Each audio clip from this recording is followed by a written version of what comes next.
Bonjour, bienvenue dans ce tutoriel. Aujourd'hui on va voir comment réaliser ce petit paysage à l'aide de crayons aquarellables et d'aquarelles.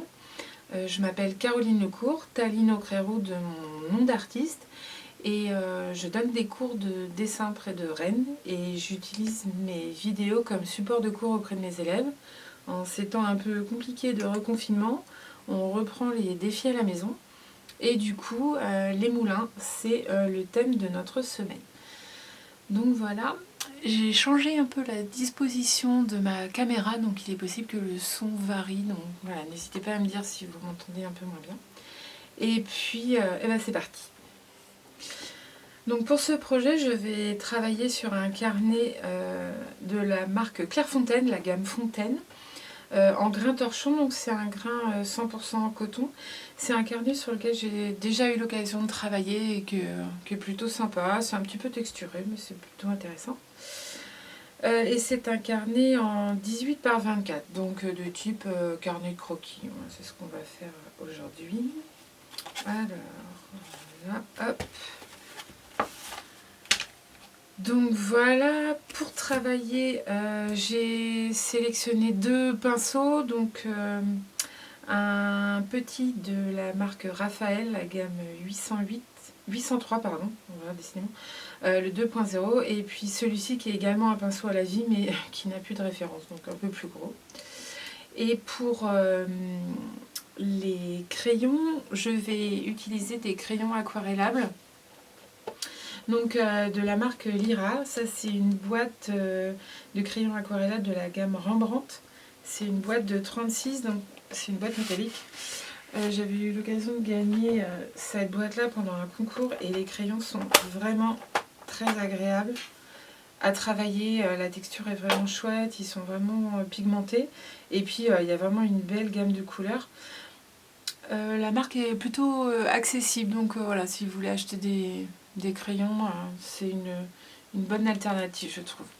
Donc je vais mettre ça juste ici, voilà. Comme ça, vous avez la gamme de couleurs sous le nez. Et mon carnet, si tout tient, c'est à peu près bien. Hop là. Comme je le disais, j'ai changé l'angle de la caméra, donc c'est un peu plus stable et normalement l'image doit être un petit peu moins déformée à cause de l'objectif. Par contre, le micro est un peu plus loin, donc j'espère que vous allez m'entendre correctement. Et je vois que la batterie clignote, mais bon, il y en a une autre de recharger, donc on devrait s'en sortir. J'ai la photo de référence sous le nez, donc je vous la mettrai dans le coin en haut. Donc on va dégager un petit peu l'image, voilà. Vous avez ce qu'il faut sous le nez, ça j'en ai pas besoin. Ce que je trouvais intéressant dans cette image, c'était le moulin évidemment, et puis son reflet qui était plutôt sympa. Bon, c'était pas mon idée de départ pour ce tutoriel, mais ça a été un peu la galère aujourd'hui. Donc voilà, on va essayer de se débrouiller avec ça. Je vais commencer... je vais peut-être commencer avec une couleur un peu comme ça. Donc, cette genre-là, c'est bon. Ça, c'est un brun ocre, donc qui devrait plutôt bien coller. Je me suis cogné le bout du doigt, ça fait mal. Bref. Donc, je vais faire attention dans mon dessin. L'idée, c'est d'avoir un moulin qui fait à peu près cette dimension-là, et qu'on puisse voir un petit peu l'eau avec le reflet, puis les petites brindilles qui sont devant. Donc voilà, je vais me donner quelques petits repères. Par ici, j'espère que vous voyez bien. J'ai investi dans un éclairage, donc du coup ça me permet de filmer tard, donc ce qui est plutôt pas mal. Mais du coup, faire attention, voilà. On va mettre trop fort. Donc, on va plutôt... mettre un repère là, je vais mettre directement une ligne un petit peu plus foncée au niveau de mon reflet. Comme je vais travailler au crayon aquarellable, je vais essayer de l'utiliser un petit peu comme je le ferais avec un pinceau et une palette, c'est-à-dire en mettant des touches de couleur et du coup en venant changer de couleur pour m'adapter par rapport à la couleur que je veux, plutôt que de travailler comme un tracé avec tout le même tracé en couleur, etc. On va essayer de voir un peu comment on peut faire. Donc là j'ai ma ligne d'eau qui vient à peu près par ici, parce qu'on voit qu'il y a mon moulin est ici. Là j'ai un petit bout de mur.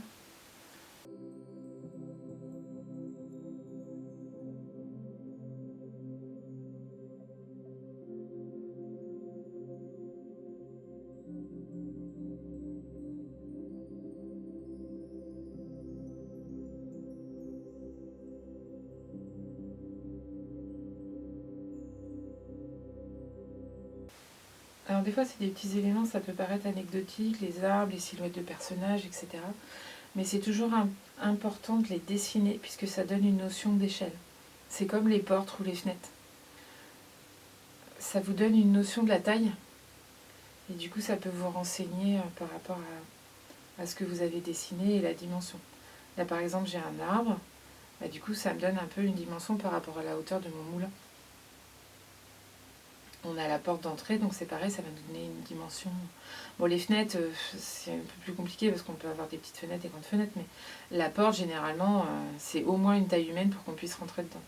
Donc du coup, c'est toujours intéressant d'avoir un peu des petites notions d'échelle. Et puis, c'est pareil quand vous avez des petites silhouettes ou des personnages. Ça, c'est pas mal parce que déjà, ça vous donne une petite indication de la taille de vos bâtiments ou de la taille de votre croquis.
Donc là, j'ai la base de mon petit moulin et du coup je vais commencer à le dessiner. Donc je vais plutôt partir sur cette couleur là, voilà.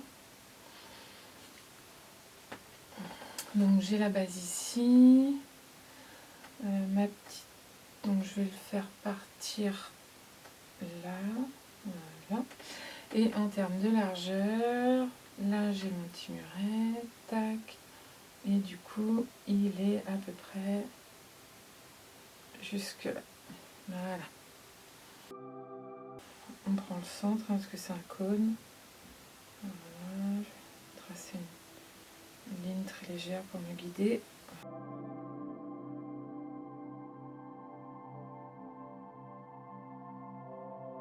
Voilà, on n'est pas trop mal en termes de taille. Il m'a l'air peut-être un peu trop haut sur mon croquis et pas assez large. Alors, voyons voir si je le descends.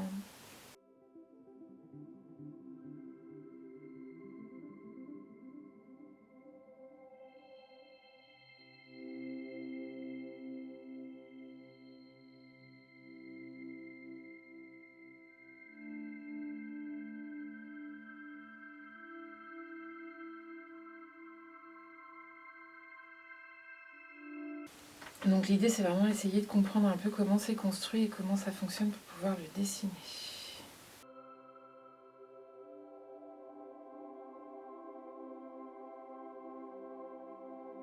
Là le moulin il est petit, on va pas dessiner tout en détail, du coup c'est intéressant aussi de marquer les petits détails qui font l'identité de ce qu'on dessine. Alors, je disais donc, la batterie est changée, on est prêt à repartir. Alors, j'ai mon axe de moulin, avec le petit élément rouge là qu'on voit sur la photo. Et du coup, j'ai mes ailes qui passent par cet axe. Donc j'en ai une. Donc j'ai dégagé un peu ici pour être un peu plus à l'aise pour faire mon tracé. Donc pour l'instant, je vais donner un axe. Donc là, j'ai la première partie.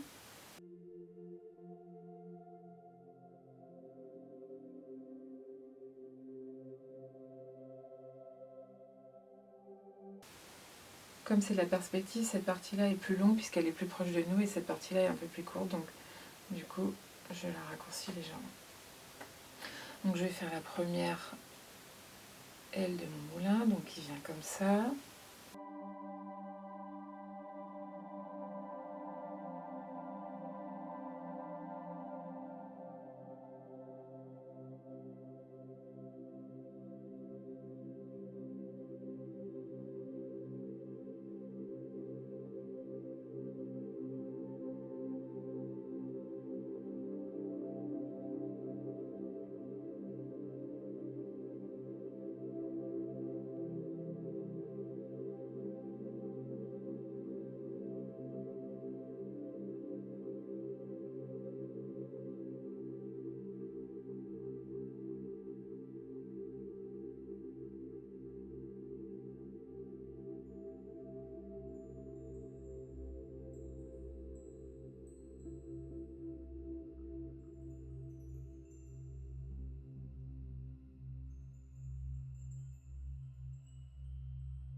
Je viens travailler une couleur un peu plus foncée sur les bords pour donner l'illusion de l'arrondi.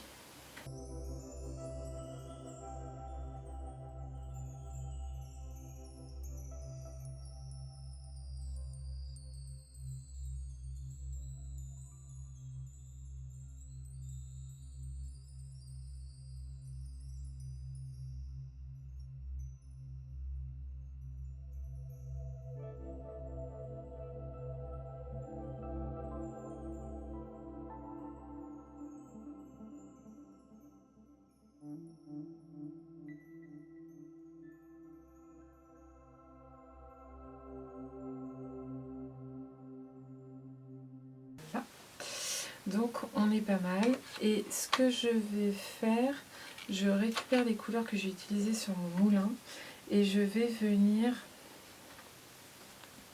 donner quelques idées de la forme à peu près du moulin. Alors c'est des reflets, donc ils sont un peu déformés, mais on peut quand même déjà donner une petite indication. Là j'ai un côté plus doré devant.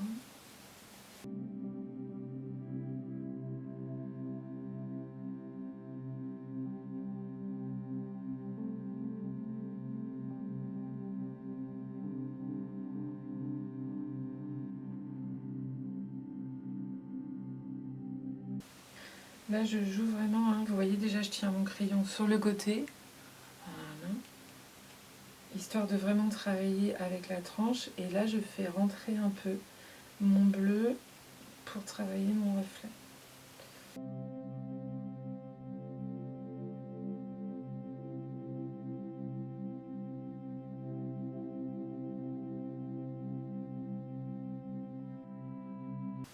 On retrouve vraiment, hein, toutes les couleurs qu'on a été mettre précédemment qui viennent un peu participer dans nos reflets.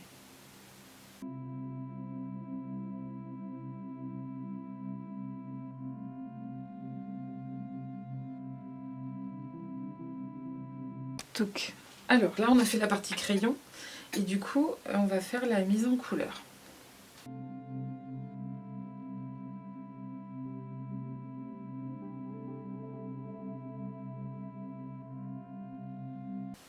Donc là je viens mouiller et on voit hein, la couleur. Alors attention à ne pas embarquer tous les petits détails. Hein.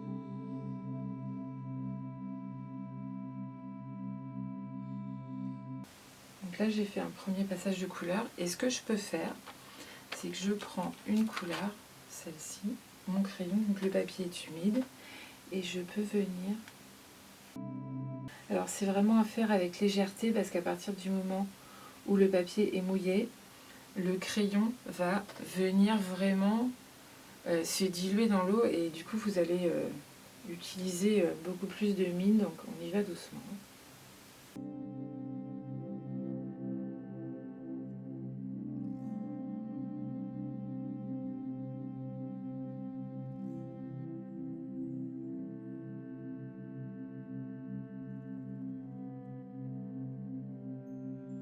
Ce qui est intéressant avec les pinceaux à la vie, c'est que ils ont des pointes très fines quand ils sont mouillés. Donc sur celui-là, là, le 2/0, on peut vraiment faire des traits assez fins. Donc c'est pareil, humide, je ne rajoute pas d'eau et je viens mouiller ma partie noire. Et comme c'est des pinceaux qui retiennent beaucoup d'eau, je n'ai pas besoin de replonger dans mon pot. L'eau est encore dedans. Voilà. Je vais faire pareil en face.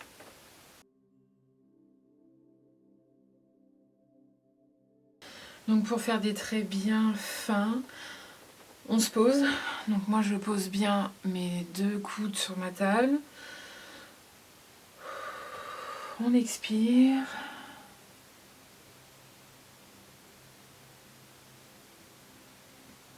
Et on trace son trait.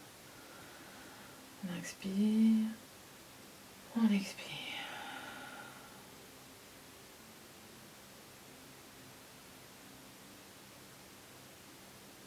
Voilà. J'ai remarqué que c'était plus facile de peindre après avoir expiré parce que sinon on a plein d'air dans les poumons et on a tendance à être un peu plus... Enfin moi en tout cas, à bouger légèrement. Je vais faire pareil sur mes poutres de mon moulin. Donc pinceau humide. Vous voyez, hein, j'ai toujours pas remis de l'eau sur mon pinceau depuis tout à l'heure. Et j'ai suffisamment d'humidité pour venir mouiller mon crayonné.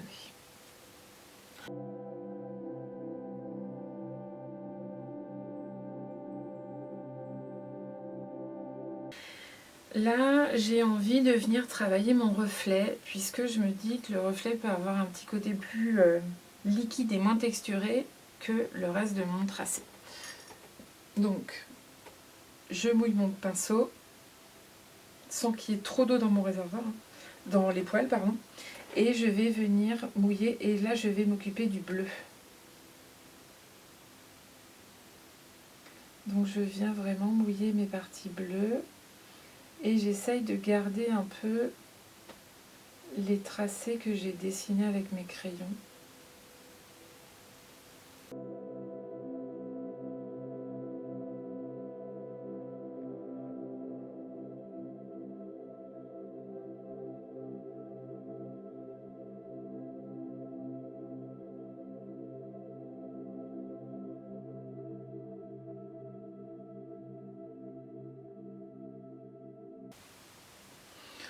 Voilà, donc là j'ai humidifié un peu mon crayon, mes crayons. Et j'ai envie de venir donner un petit peu plus de punch à tout ça. Je vais prendre la palette.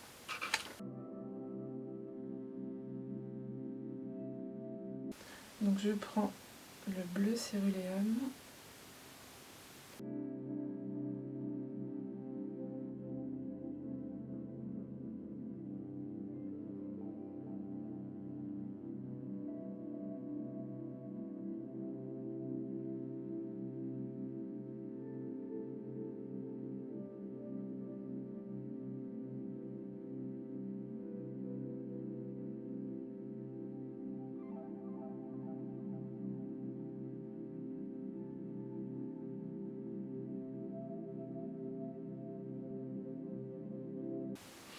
Et là, je vais travailler des ocres pour venir renforcer, j'ai une petite goutte, voilà, mon moulin, parce que c'est quand même ça le sujet, le moulin et son reflet qui me plaît pas mal. Donc du coup, je vais prendre... alors j'ai un... Je vais plutôt prendre un ocre jaune plutôt que le terre de sienne.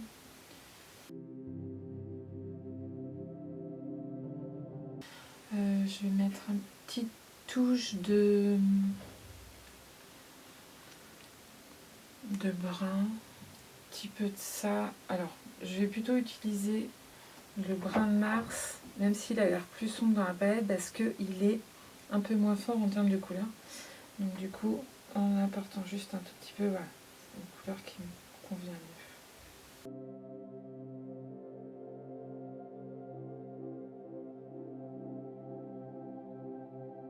Et je vais récupérer ces couleurs-là, un petit peu d'eau sur, voilà, pour venir redonner un petit peu de peps sur mon moulin.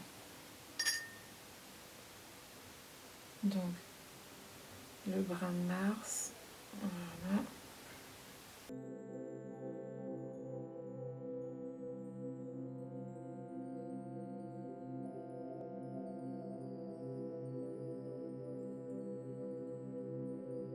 Un petit peu de brun de Mars, et du coup que je vais mélanger avec du sépia, qui est très pigmenté, il est vraiment très... des couleurs très fortes, et du coup je vais venir donner un petit peu de peps à ma toiture.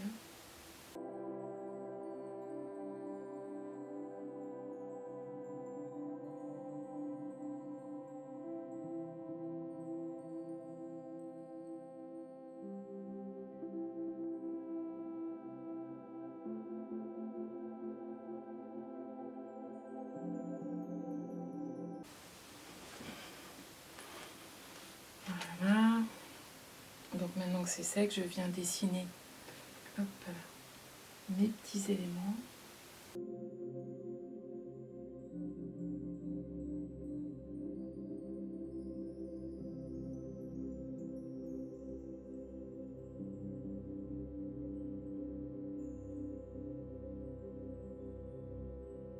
Voilà. Et un dernier élément, voilà, que j'ai failli oublier, on va dessiner l'ombre de notre aile.